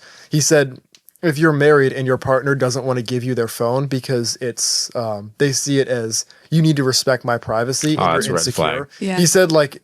I don't know if he said that that's like grounds for divorce, but he's like your partner's most likely cheating on you. If you or watching something they shouldn't. they're doing something or there's something on your like if there's something on their phone that they don't want you to find. So he said that he gives his wife the passcode to his phone. She gives him the passcode to her phone. And if at any point they want to look through their phone, he's like I'll be in the shower and I'm like, hey, could you look something up for me? And they're totally comfortable doing that. And he's like, he said it's the same thing with finances where if it's like, I need to have my money and your money, my bank account and your bank account, I need to have my phone, which is my private space and your phone. He's like, you're just opening the door for disaster in that case. I think the only other red flag would be like politics. So if you have totally different politics, it's just not wise. it gonna would be cause a lot of tough. It's going to cause It will come arguments. up. It will come up. It's going to be, Because a lot of what you believe politically is based on your personal held beliefs. So, yeah. 1,000%. yeah. So if you have different political beliefs, it probably means you have differing personal beliefs sometimes, or a lot of the time, I would say. Yeah. Not all the time. There are Yeah. exceptions. Yeah. And I've also, another one I probably want to throw in there. I assume that you also have problems with I've heard women, it's more of an issue with guys that don't respect boundaries. Like, I've heard that's also been a major, For red flags? yeah. Oh, yeah. I think if You you're mean like physical boundaries? Yeah. Oh, yeah. any of it, like if you're pursuing a relationship with someone, I think you need to set boundaries. It protects you from, and like, especially if you're starting out, like for us, when we started being like, we're friends and stuff, but we definitely had feelings for each other. We were texting like all the time. And I remember, I think it was, our pastor was like, hey, the more you text her, the more you're like gonna like her and like your affections are gonna grow. So if you're like trying to take it slow, maybe set some boundaries on like how often you text that person, how often you see that person. Not that like Oh, I thought you were just ignoring me. No, just kidding. Just No. kidding. That's crazy. but yeah, no, This is why we boundaries are talk good. about boundaries. Yeah. Glad Boundaries this are is a good. good counseling So session. actually, John are I was like gonna ask. counselors at Yeah, this yeah. I was gonna ask that as well. So Gabbie, this would probably be a better question for you. What types of boundaries do you think are important to have when it comes to relationships? You guys didn't even kiss before That was your me marriage, though. right? That was me. That was her Okay, choice, okay. not Yeah. mine. We'll get into this. But it was good. It was good. And is that biblical? No, it's not biblical or unbiblical. Well, I mean, like, does the Bible command that? Is there any scripture that says There's that? No. no. Okay. So Yeah. it's more of a personal. It was a personal thing, but I think it was good for both of us anyways. But like for me, I was so scared of like anything like intimate related at all. I was like, yeah, let's not even deal with that. Like I think I got really nervous the first time he held my hand. I'm like, you're fine, you're fine, you're fine. Like there's nothing sinful in that. But I don't know, that premarital hand holding. Crazy, dude. Sin, Sinner. Yeah. dude. Shame. yeah. So you said like physical boundaries are important. Yeah, but you have to talk to the person you're in a relationship with, like, hey, I'm not cool with this, or I'm not cool with that, or like, hey, I really struggle with like, you know, going too far or whatever. Then maybe set a boundary that would protect both of you. Like, hey, we're not gonna kiss, or whatever that looks like. Or if like That's not why she had that boundary with us, though. That was just No. the boundary she wanted to do when she was a little girl. Yeah, I thought it would be very special to like my first kiss be with my husband, not somebody else. But that On was our just wedding me. day, yeah. Definitely made me very nervous for a wedding day, though. I was like, I was coaching her on how to do it. I was like, listen, get your hand. You just pretend. he didn't actually do that. I didn't do that. Crazy. That's awesome. Yeah. I mean, I could see like how amazing that must have been on your It wedding was day. a lot of nerves for sure, but very special. I was like, I'd thank say. you, Jesus, for not returning yet. I was like, dude, I waited so long for this. Yeah. How long were you I locked in. dating until you got married? Like a year and a half, maybe, just about. It was like a year and a half. Yeah. Are you including the period where you guys kind of Didn't talk. No. yeah? Could you go into that because I know we were gonna go into that earlier. And I think that was a very interesting. Yeah, so because story. I was so screwed up with my past, and there's two things at play here. One, I wanted to have a good relationship with her parents, and then two, she has good parents that care about the well-being of her daughter and the people that her daughter marries. And then three, they have a daughter who actually respects the opinions of her parents. And so all that melded together to us not communicating, taking time to really decide if this is what God wanted for us and for myself to get healing from the relationships that I was in before without talking to anybody. And so we didn't talk for a good chunk of time. Yeah. It wasn't long. It was a maybe couple like months, I think. Yeah, it was maybe 3 months at most. Yeah. 4 at maybe. I think it was like till we actually talked to each other in person. Yeah.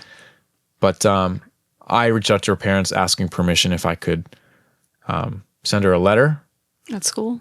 and her dad gave me permissions. I think your mom did too, obviously. Mm-hmm. And I sent her a letter about my feelings, about how I felt towards her.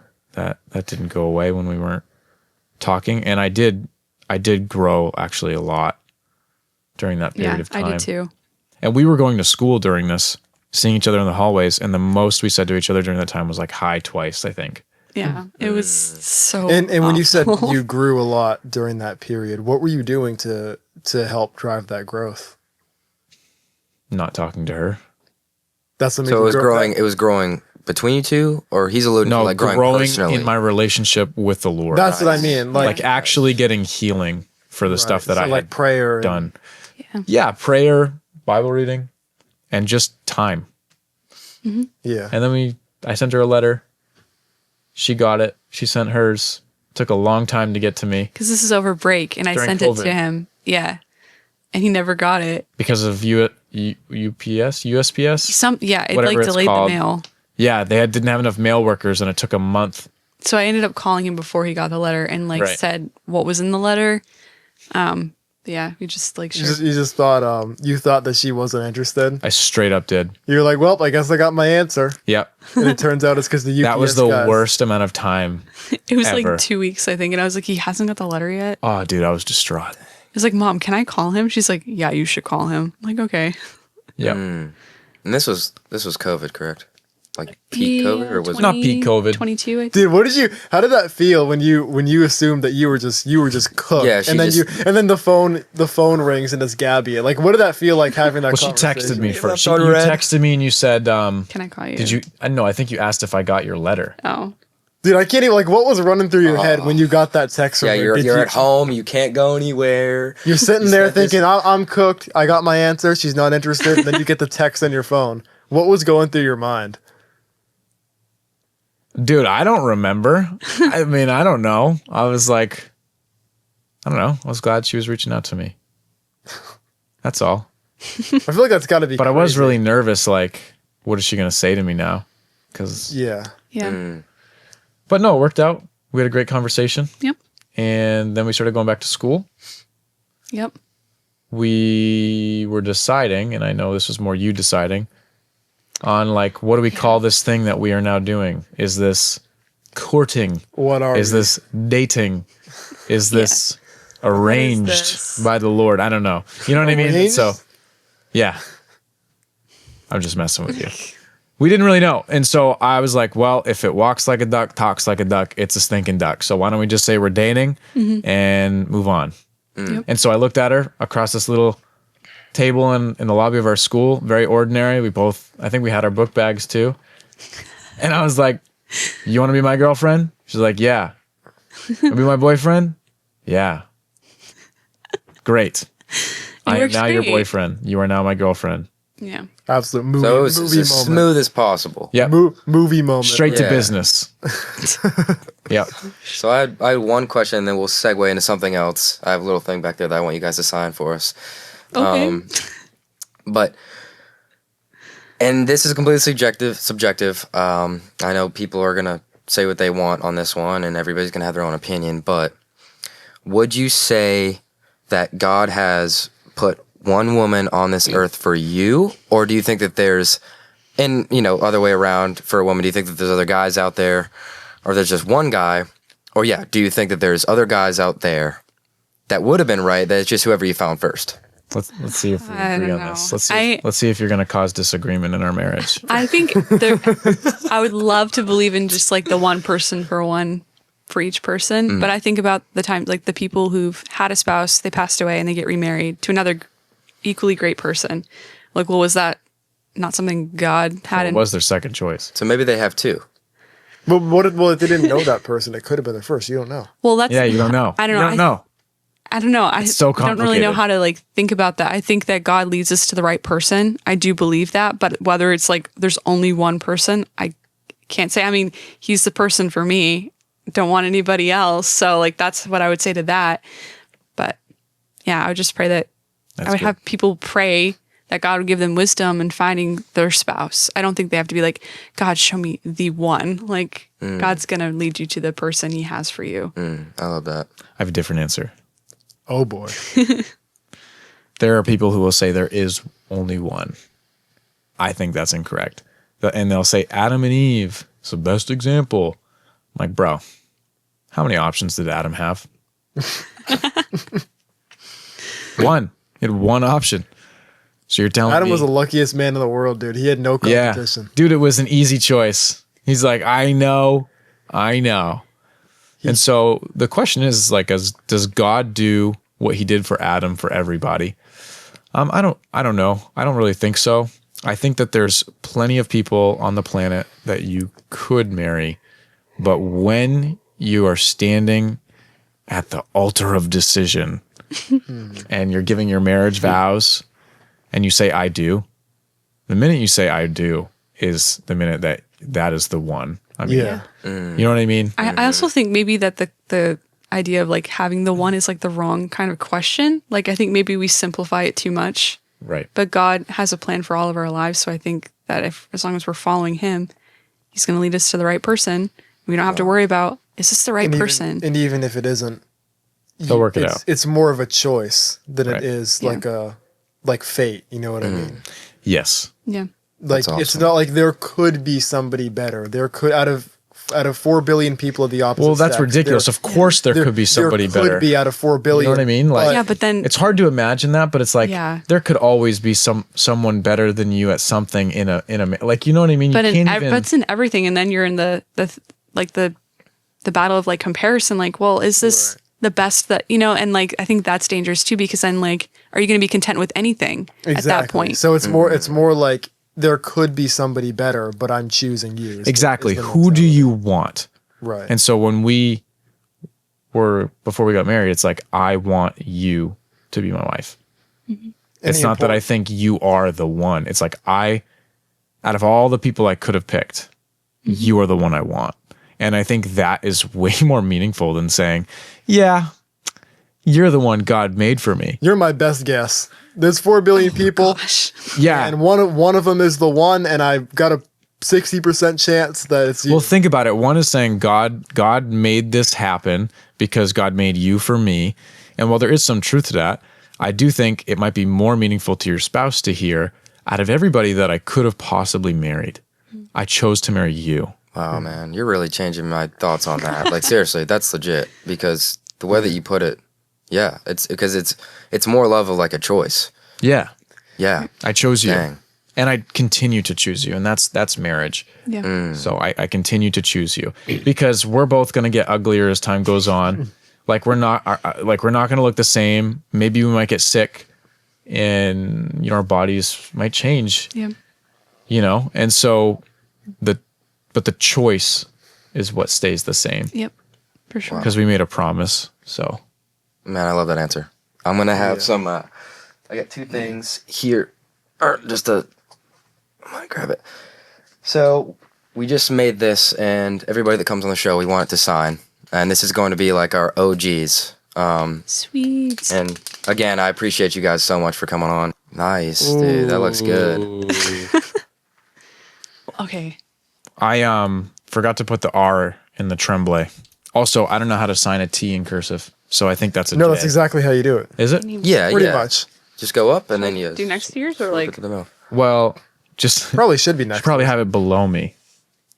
That's crazy. Oh My gosh. Comes our next topic now. Okay. I'm just messing with you.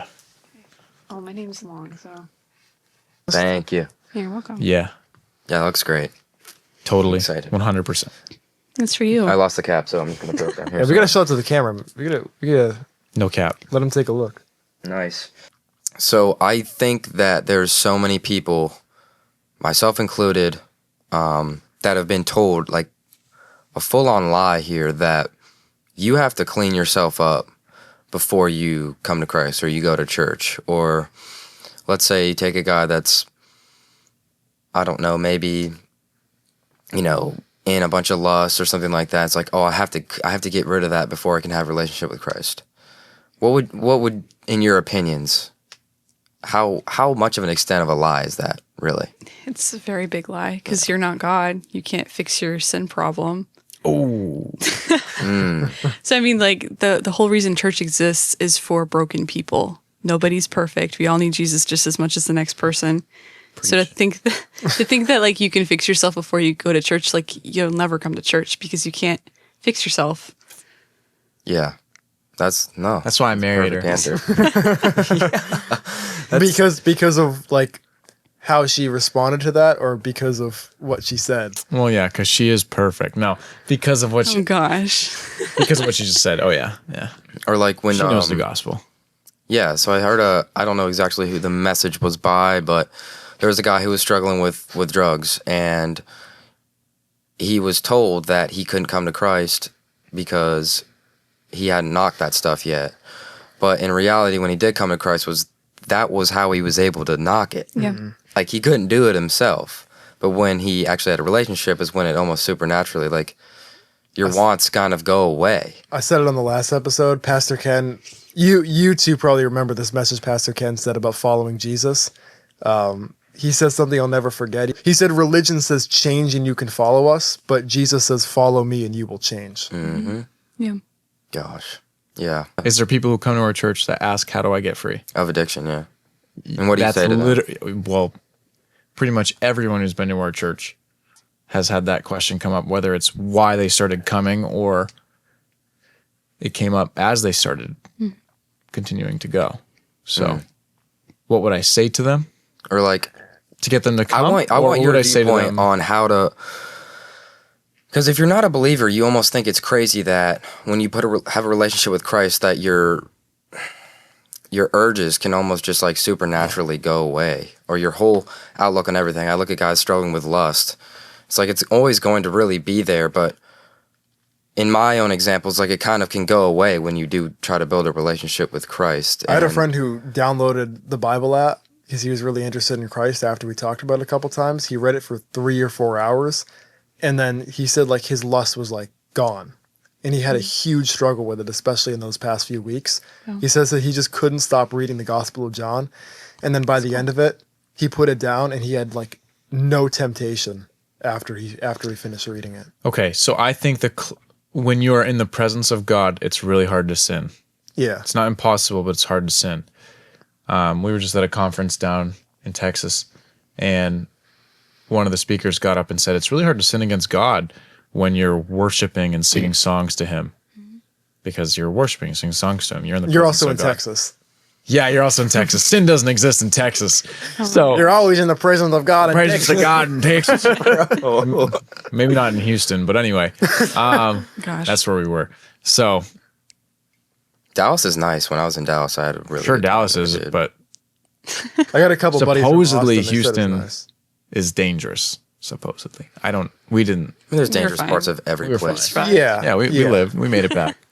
Yeah. But yeah, it's hard to sin against God when you're spending time with God. Right. So yeah, when you read your Bible and pray, it's hard to sin. But when you stop doing those things, Easier to sin. yeah, that's where the temptation comes in. And I think one of the ways that you fight temptation is when temptation comes up, you go to the place where you can be intimate with God. So like, say I'm tempted to watch something I shouldn't, instead of watching it, instead of just not watching it, I go and read my Bible and pray, or I go for a walk, pray, or I go to church. Yeah. And then there's Or I that too, like when worship. people sin that are already in a relationship with Christ and they sin and then they feel like, oh my gosh, I can't even talk to God right now. It's just That's a lie. normal. Yeah. I mean, because you feel guilty, you feel shame. I mean, guilt is normal. Like it's supposed to lead you to repentance. So that means like coming back to God, rather than being like, oh my gosh, I messed up so much. God won't want me anymore. Like but that's where the devil wants to keep you. Is like, well, yep, you're too messed up. God doesn't want you anymore. But God is always waiting with arms open wide for you to be like, hey, God, I messed up. Will you forgive me? Will you help me? And he will. But you just have to come to him. Yeah. Yeah, that's awesome. What would you say in your words is how you really find a real purpose? And I know it looks like it's different for everybody, but some people will say, oh, it's how much money you make. Oh, it's how many relationships you have. It's how many girls you're with, right? And in my opinion, it's totally backwards. So what would you say to the women and in your own life is like has brought you real purpose? Be specific too, like the stuff Yeah. that God has gifted you to do, I think. Okay. Not just like a general Christian answer. Well, I mean, I was going to start with the general Christian answer, Well, but I'll right. be specific. Yeah. But yeah, I think you're going to find purpose and satisfaction in Jesus alone. Nothing that this world has to offer, relationships, status, job, is going to make you feel satisfied or content. And if you aren't feeling content in your walk with the Lord, it's because you're filling your life with other things or getting like your life from other things, which everyone goes through. I go through it too. And I'm like, wow, this life doesn't feel great right now. And it's like, well, maybe I'm getting too much, trying to fill up too much on like what my job is or like how good I'm being or whatever. And like that, you won't find purpose in it. It'll just feel meaningless. But when you spend time with Jesus and really seek him and like really strive to live for him and like follow in obedience, then you'll find purpose and satisfaction. And that may look different for everybody. Like when you're following Jesus, he's got a plan for your life. So that'll look different for everybody. And for me, like, how I serve the Lord and I'm trying to like share Christ with other people is through my business, like with photography and like the digital things I do. But also like in ministry, like with worship team and like serving with the youth group, like all of that. My goal is for it to flow out of this relationship that I have with Christ, but it's also a reminder, okay, doing these things doesn't make me any better with God. It's because I love Jesus that I want to do these things and share that love with other people. So I think it's really important that we're finding purpose in Christ, not in what we do or what we look like or what we have, but only in Jesus. Yeah. Yeah. I mean, even in my own life, it's like before I had that relationship, you try to find other things to fill it. And it's like you ever seen those like things at the playground that you like, or like the little loops that you spin? It's like you're going to get Spinny wheels? Yeah, man. You're in that thing forever until you just. You ever seen the videos where they go crazy on the spinny wheels? Do they take like a motorcycle? And the guy, there's a point of Take a no motorcycle? return on. Yeah, they put it up to a chain. Yeah. There's a point of no return on that where centripetal, Centrifugal, yeah. centrifugal, Yeah, centripetal. Is are you talking about when it sends you flying? When you're going in a circle, when all of a sudden like you're holding on, and then your body starts to get pulled back, and then your neck goes you can't pull back forward, dude. Yeah. It's game over at that point. You're gone. Yeah. You're toast. Yeah. Yeah. Okay, Mike, I want your side of that. And I mean, What gives me purpose? Yeah, and obviously, like, the biggest thing is a relationship with Christ. Yeah. But Did I answer this last time? worldly answer. So outside of that, which I know everything ties into that, but outside of that, what gives you a sense of purpose from person to person? So if what you do in this world for other people, is that what gives you a sense of purpose as being a pastor? Well, I would hope so. Right. Yeah. So Does it for the love of the game. Oh my God. nah, just do it for the money, you know. Oh my God. Totally joking. There's no money in ministry. Unless you're Kenneth Copeland. Yeah, Joel unless you're Osteen. like a big mega church in the South. Yeah. So, Oh, what you were talking about today was pretty brutal. yeah, it was Those pretty guys brutal. doing that. Yeah, it was rough. Anyway, you have to watch church online to see it. So, what gives me Shameless purpose? plug in the description. Shameless There you plug. go. Yeah, shameless plug. So, what gives me purpose is, obviously having a relationship with Christ, like, and it's not like doing things to have a relationship with Christ. It's just, I have a relationship with Christ. That gives me purpose in and of itself. But then the things that I do that give me purpose that flow out of that relationship with Christ, I am a pastor. So for me, it would be teaching. I love teaching people. I do love teaching in front of crowds and in big groups, but I also do really enjoy teaching when it's a small group or maybe a couple people or maybe just one person. I love that too. I also greatly enjoy sharing my faith with people who are maybe on the fence with Christianity or maybe people who are totally opposed.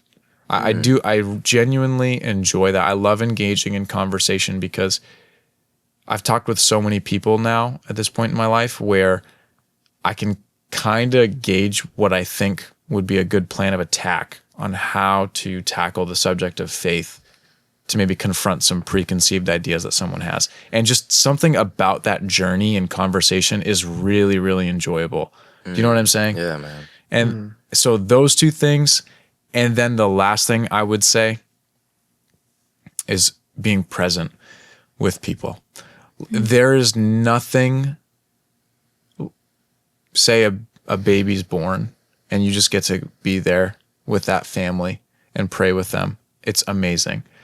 Say a tragedy strikes in a family and they call you and they ask you to be there and you're able to show up for them. The sense of purpose that I get from that, it's like, man, this is more valuable than any amount of money I could ever have, than anything else I could ever be doing with my time. I don't know, just going to visit someone in a hospital that just needs someone to go and pray with them is really, really, really fulfilling. It's cool. Yeah. So, Was there ever a period in your life where you realized, man, that's what feeds my soul? yeah. What was that like? When I realized I was fulfilled from those things, Yeah. I realized each of those at different points, but I knew that I wouldn't be fulfilled doing anything else but ministry while I was in high school. Okay. So that's when I knew So that was pretty young. Mm-hmm. Man, that's legit. And then you took that path. It was a tricky road to get there, but yeah. Tricky road, still get there, man. Yeah. It's true. That's sick. Yeah. As a pastor, do you think that there's anything, not our church specifically, not the church on the road, I'm saying as a whole, People in general. that you think that the church is really lacking that a lot of young people need to hear?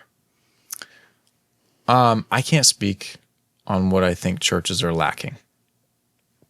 It's not my place. Well, I can say culture then. Our generation.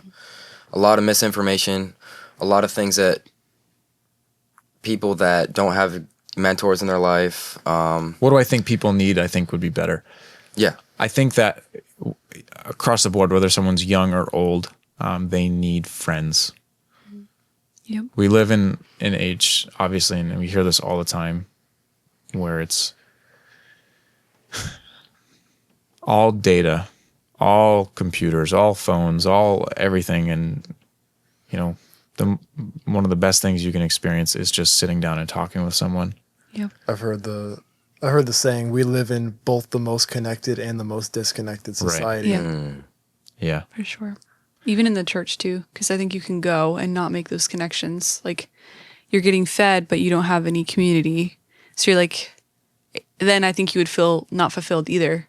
You're like, well, I'm doing all the right things, but because like I've definitely been there before. Where I'm like going to church, but like it just feels weird. It doesn't feel right. But you need that community that will do that kind of iron sharpens iron thing where they're holding you accountable for things, or they're like, if you're saying something about the Bible that isn't true, they're going to tell you, hey, that's not right. Like maybe read this passage or whatever. Like they're building you up in your faith instead of you being like, just me and Jesus kind of thing. Like, And you said you went through a period of your life that was like that.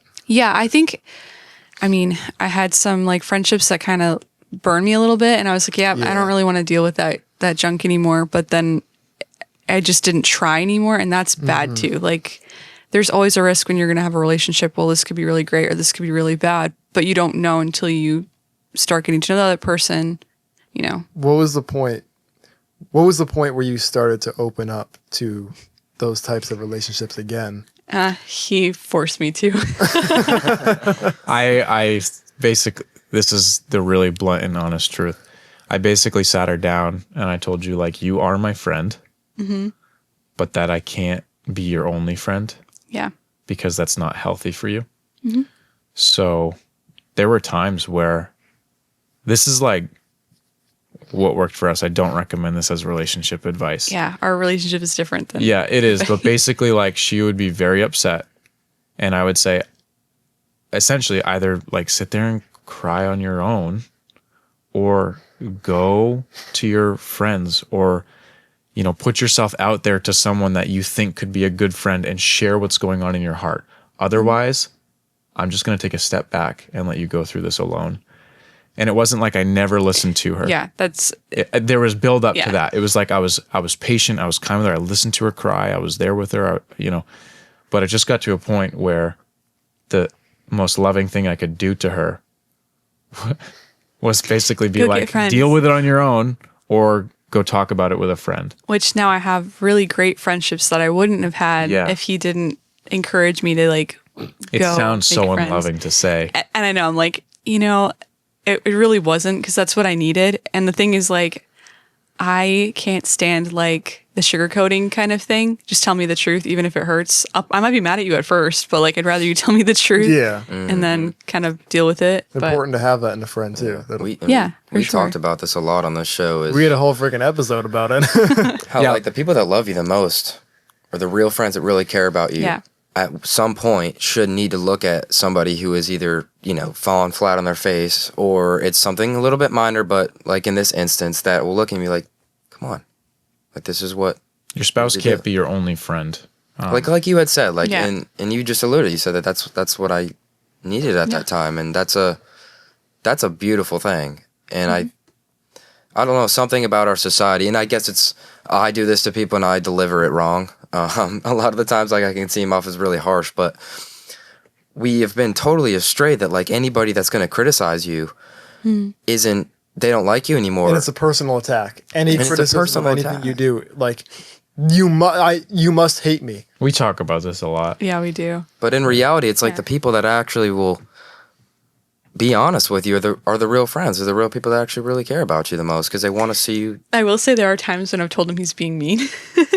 Yeah, she like, does. That was mean. And I am mean sometimes, and I have to apologize. And it's not that I don't think you always mean it to be that way. It just comes out the wrong way. And I'm like, okay, that hurt a little bit. And I know you meant well behind that, but. Yeah, but I've had friends do that with me too. It's like, it's not like I stopped being friends with them because they were really, really honest with me. Like that, I was asking for it. Right, and it was good for me in the end. So. Yeah. Wow. Yeah. Yeah. That's legit. We're not a lovey-dovey relationship that's like rainbows and sunshines and we're our only friends. It's like, no, we are brutally honest with each other. Mm-hmm. And that may not work for everybody's relationship. Like the way that we're honest with each other. Yeah, true. Like we're not going to beat around the bush. But I will say we don't fight a lot. Nope. So. How do you handle conflict without fighting? We talk about it. There's only been a couple times where, I think it's only been one time really that we had an argument and I was so mad I just couldn't even be near you. And I don't even remember it, to be honest. I know, because you woke up the next morning like everything was okay and you cooked me breakfast and gave me a kiss. And I was like, I am a dirtbag. The secret to every dude. I'm a dirtbag. The secret to every dude. Dude, the secret to win any argument as a woman is to love your husband. Like, say you get into an argument and she just treats you so good. Like, if you're a Christian guy, there's something in you that breaks. You're like, I am the worst. God, what is wrong with me? You thought that you couldn't stand being near her, and it turns out you were just hungry. You just needed some food. No. It was like we got into an argument the night before. Yeah. And we slept in separate. Don't ever do that. It's not good. It was not right. You're saying don't No. ever sleep in different spaces after an argument. Well, don't leave the argument unresolved and go to bed. Yeah, and then go to Doesn't the bed. Bible? not Doesn't good. the Bible say that? Yes. In Proverbs, I think. Is it Proverbs? Don't let the sun go down in your anger, and don't give the devil. That's an in the New opportunity. Testament. But What was it? New Testament. Who said that? Did Paul. Jesus say that or Paul? Paul. I think it's Ephesians. It's true though. I mean, it honestly, it makes for a rough night's sleep because you're just like, oh my gosh. Like for me, I'm like, wow, I'm horrible. I can't believe I did that. Like whatever it was. But yeah, definitely deal with your issue. And that comes with like any relationship stuff. Like if you're having an argument with someone and you leave fuming, like go back and resolve it. Definitely cool off a little bit. Like don't just say your stuff out of anger and emotion, but like cool off and then My parents taught think me about that. it. Yeah. Even with my family, they always taught me from a young age. My dad told me that verse when I was a little kid. He said, "Don't let the sun go down in your anger." So if you're getting in a fight with your big brother or something, or even with your mom and I, we need to have a conversation about that before you go to bed. There's something about doing that where when you deal with that conflict right away, or at least like you said, after you've cooled off, Yeah. So it prevents you from building that resentment over time. we don't fight very much. We have a pretty good marriage, and it's unique to us. But I will say, like, I think part of it is because we actually took the time to be friends before we got married and made sure that we were sure before we even got married. And, God worked through that obviously and has changed both of us over time. But also we're brutally honest with each other all the time. We are changing still, but not in a way that would cause us to grow apart. We change in ways that cause us to grow closer to each other and stronger in our relationship with God. So I don't know. I don't know. I don't even know what other marriages are like because I've only been married to her. So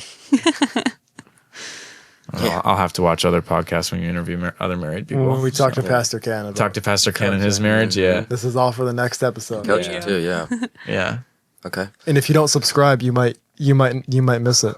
Just If you don't saying. subscribe, you'll probably go to the lake of fire. Just saying. That's crazy. Oh my goodness. Yikes. Yeah. Gaslighting 101. That's Yeah. Get your golden tickets to heaven. Subscribe today. Oh my gosh. yeah.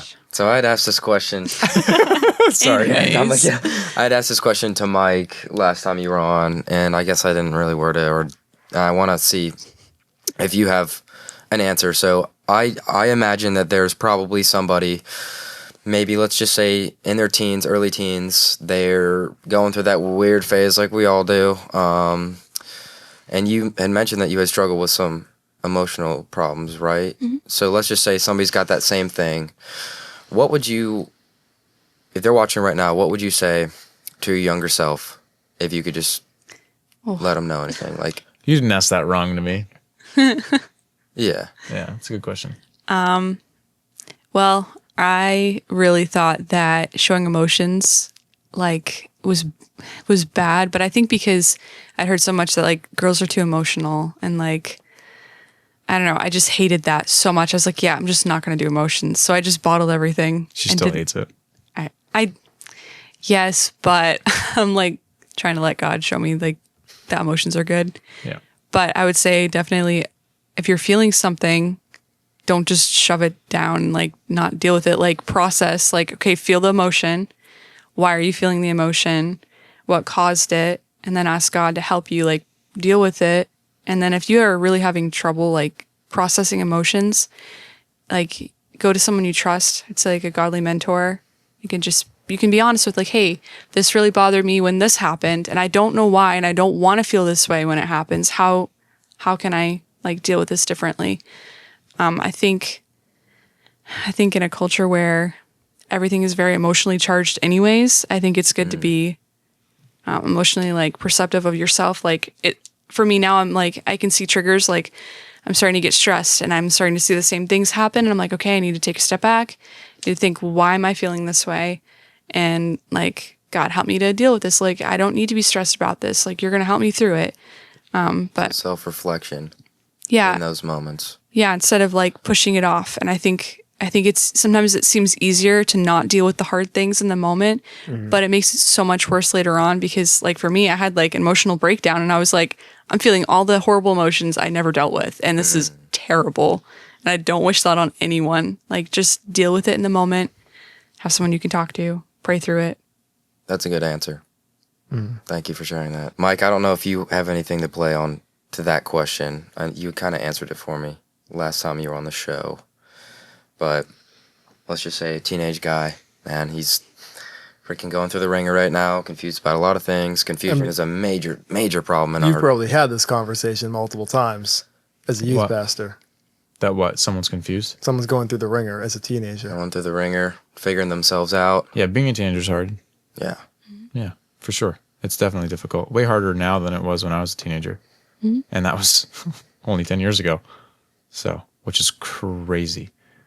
So, And yeah, I it's loved way your, harder. I loved your answer on when you had found your purpose. So for a teenager struggling, they don't really know what they want to do with their lives, getting up to a big decision that's so forced now at such a young age. Talking about college. I mean, yeah, that'd be a whole separate episode on just that. But what would you say to them? They're going through the ringer, don't know what they want to do with their lives, getting pressure from their family. What would you say to those guys? They should wait before making a decision. The decisions that you make now when you're young will affect the rest of your life. And if you make a costly decision, it put your life on a chart. And it's like risk and reward. If the risk is so high, it needs to have a high reward. But if the risk is high and it really seems like there's no reward to this choice and you can't even really think about what the reward would be, then I just don't think you should take that risk. College is a really good example of that. It's so expensive to get an education right now that it's almost better to not pursue traditional education. And so there's other alternatives to that, but being in debt the rest of your life is a very, very huge, costly mistake. On top of that, again, the people you date, people you marry, hopefully a person you marry, those are huge decisions that will shape the rest of your life. And so it's better not to rush into decisions that affect the rest of your life. It's better to just wait if you're unsure. If you're sure, go for it. But if you're unsure, don't. Okay. Man, I Especially if it appreciate comes that. from a place of lack. Yeah, just wait. Just wait. There's nothing wrong with waiting. I went to community college immediately after high school. And when I did that, I did it just because that's what my guidance counselor was telling me to do. And I hated it. I hated school. So I failed every class and I dropped out and decided to work. And then I took basically a gap year. And I really enjoyed that. I enjoyed working. I figured out who I was as like an adult. And then I was like, okay, I know what I want to do the rest of my life. And I went into Bible college to pursue ministry. I think there's nothing wrong with waiting. Nothing wrong with Tell them wait. working a crappy job and just waiting a year. Or trying out different jobs that you might like. So to not force something that is not needed at that time until you find out. Okay. Yeah. Yeah, like there's security jobs all over the country that you could get a job. You could join the military. I mean, you know what I mean? Like you could do so much stuff in your That would be a youth. pretty big decision, though. Not really. It's a 4-year commitment. Well, it's like college in a sense. You know what I mean? Except you don't owe You're not paying for it. money. Yeah, that's true. It's Yeah. just your time. You're not going to be on a 30% interest rate. Yeah, Could also right. have shot. Well, yeah. Again, risk, Right. Man, reward. Exactly. Yeah. Risk reward. Risk, reward. What's worth it? Yeah, man, thank you guys so much Yeah, for thank coming you. on the show. Like, Thank you so I much. think Sure, this will thank help you a lot of guys. people. Good job. And if there's anybody who's made it through this video, just want everybody to know, like, there's nothing in this world that you can go through that God can't fix. And that if you are broken right now, you don't have to clean yourself up for Jesus Christ to come into your life, because he can fix it for you. If you guys are still listening, hitting the subscribe button really help us spread the show, get the message out. We're on TikTok, we're on Instagram, we are on getting ready to be on X, we're on Facebook. And yeah, if you could just subscribe, hit the follow button, send this to your friends. Man, thank you guys so much.